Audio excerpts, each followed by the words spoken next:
तीन जो स्वरूप शक्ति के रूप प्रकार हैं उनका वर्णन इस श्लोक में किया गया है। सत चिद आनंद, सद रूपाय चिद रूपाय आनंद रूपाय।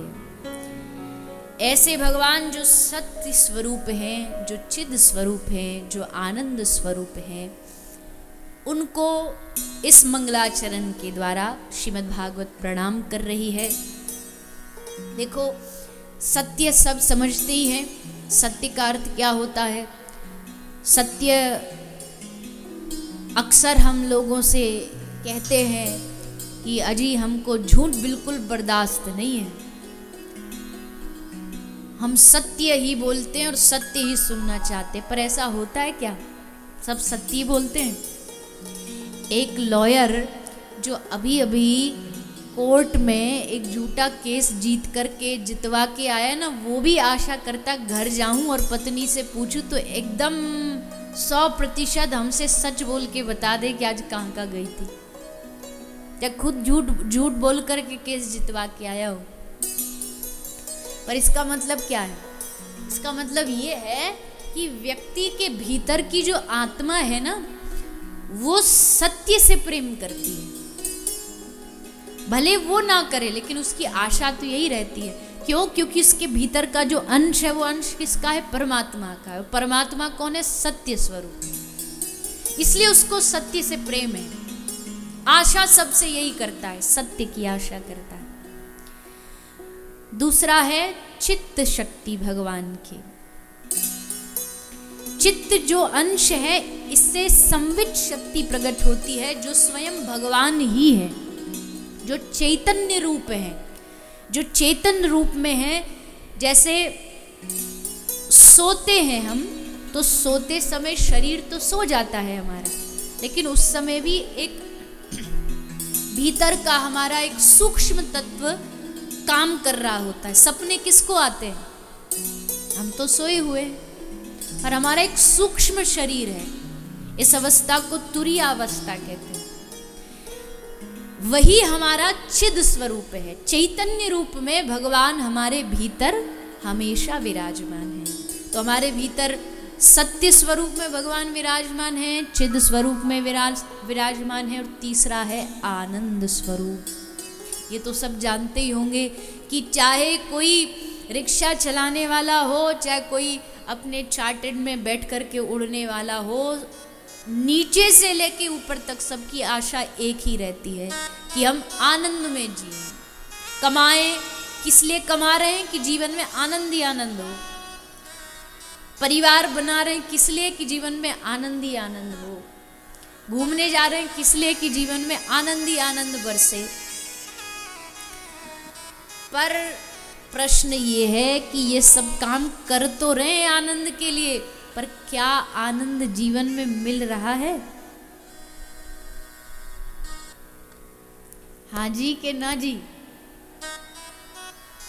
ना जी, नहीं मिल रहा।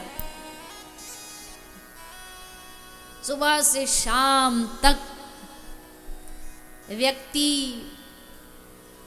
क्या बोले, ऐसा काम जो कभी कभी पशु बेचारे करते हैं कि ढो रहे हैं सुबह से शाम तक, न खाने का होश न पीने का होश, वही मानव भी करता है। आशा यही रखता है कि आनंद मिले, पर मिलता नहीं। एक बार महात्मा बुद्ध के पास एक आदमी रोता रोता गया, महाराज मर गया, बर्बाद हो गया, बड़ा दुखी हूँ, बड़ा परेशान हूँ, कुछ करो जीवन में सुख आ जाए। महात्मा बुद्ध बोले, बेटा तेरे इस प्रश्न का उत्तर उपाय मैं बताऊंगा, पर उससे पहले काम कर, गांव में से किसी के घर से भिक्षा मांग के ला। तो जाने लगा। बुद्ध ने कहा, रुक, एक शर्त के साथ भिक्षा लेके आनी है। उसी घर से भिक्षा लाना जो जिस घर में किसी प्रकार का कोई दुख ना हो। पहले घर वाले से जाके पूछना कि आपके जीवन में कोई आज तक दुख तो नहीं मिला आपको। अगर वो 100% विश्वास से कह दे हाँ, तब उसके घर की भिक्षा लाना, तभी हम भोजन करेंगे। तो वो बोला ठीक है जी, लेके आते हैं। वो गया पहले घर, भिक्षाम दे, घर की मैया आई, देने लगी। बोले माते पहले ये बताओ आपके जीवन में कोई दुख तो नहीं?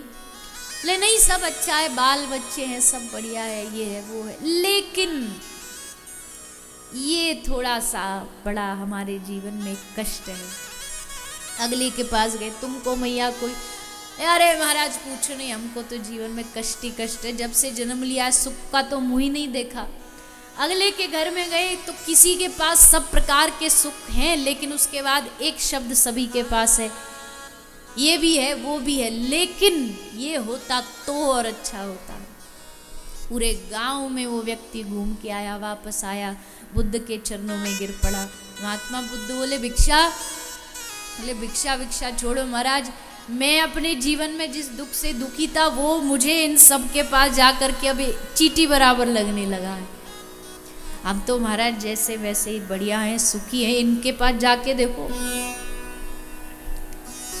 संसार में वो दुखों की लालटेन लेकर के लोगों के पास निकलोगे ना तो सारी दुनिया चहुं ओर दुखों से तृप्त है, परेशान। फिर दुखों से बचा कौन? कौन बचा? नहीं पता। कोई तन दुखी, कोई मन दुखी, कोई धन बिन रहे तुदास, थोड़े थोड़े सब दुखी, पर सुखी राम को दास, सुखी कृष्ण को दास। बाकी तो सबकी अलग अलग वैरायटी के दुख है, इतने प्रकार के दुनिया में दुख है, पर सुखी कृष्ण को दास। ठाकुर जी का दास जो वो हमेशा सुखी रहता है, इसका मतलब ये नहीं उसके जीवन में दुख नहीं, दुख तो खूब होते हैं, पर जाही विधि राखे राम ताही विधि रही, मस्ती आनंद में पड़ा रहेगा। क्यों? ठाकुर जी की कृपा है हम पे। आप कभी भी किसी भक्त से पूछ लेना कैसे हो भैया, तो कभी आपको वो रोता हताश होके ये कहता नहीं मिलेगा, अरे भैया मत पूछो बड़े परेशान हैं। जब भी आप पूछोगे कैसे हो तो एक ही बात कहेगा, अरे बड़ी ठाकुर जी की कृपा है हम पे, बड़ी कृपा बरस रही है। और संसारी से पूछ लो, हाय मर गए बर्बाद हो गए, हाय कोविड ने हमारा तो धंधा ठप कर दिया, हाय ऐसा हो गया वैसा हो गया। सिर्फ नजरिए का खेल है। ये नजरिया भगवान की भक्ति देती है, भगवान की कथा देती है। नजरिया बदलते ही सारे नजारे बदल जाते हैं, दृष्टि बदलते ही सृष्टि बदल जाती है।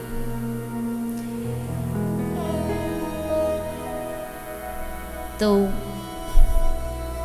हमारे भीतर जो आनंद स्वरूप है वो चहुं और आनंद ढूंढ रहा है, कहीं तो मिल जाए, पर मिल क्यों नहीं रहा? क्योंकि गलत दिशा में ढूंढ रहे हैं, गलत जगह पर ढूंढ रहे हैं। लोग शराब के ठेकों पर जाकर के उनको लगता है कि यहाँ शराब पीने से हमारे दुख खत्म हो जाएंगे। एक और कोई आया महापुरुष, उसने और एक लाइन लगा दी, मुझे पीने का शौक नहीं, क्यों पीता हूं? पीता हूं गम भुलाने को। अरे भले मानुस, तुझको दुनिया में गम भुलाने को यही चीज मिली, एक कचड़ा वस्तु मिली, इसी से गम भुलाएगा तू, और कितनी देर भुलाएगा? चल बता। एक दिन भर का, रात भर का ही तो नशा होता होगा उसका, इतनी देर के लिए गम भुला लेगा, उसके बाद सुबह जब अगले दिन जागेगा फिर वो जो गम है वो सर पर बैठा मिलेगा, फिर क्या करेगा? फिर पिएंगे, फिर पड़े रहेंगे नालियों में, फिर जीवन बर्बाद करेंगे।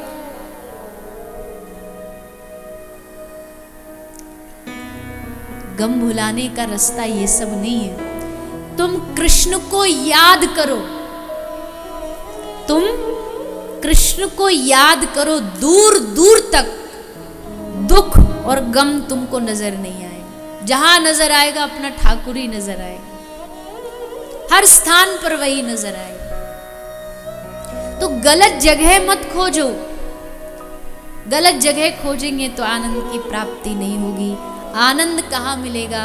आनंद आनंद कंद भगवान के चरणार बिंदों में मिलेगा, आनंद भगवान की कथा में मिलेगा, उनकी लीलाओं में मिलेगा, उनके धाम में मिलेगा। उनके स्मरण में मिलेगा।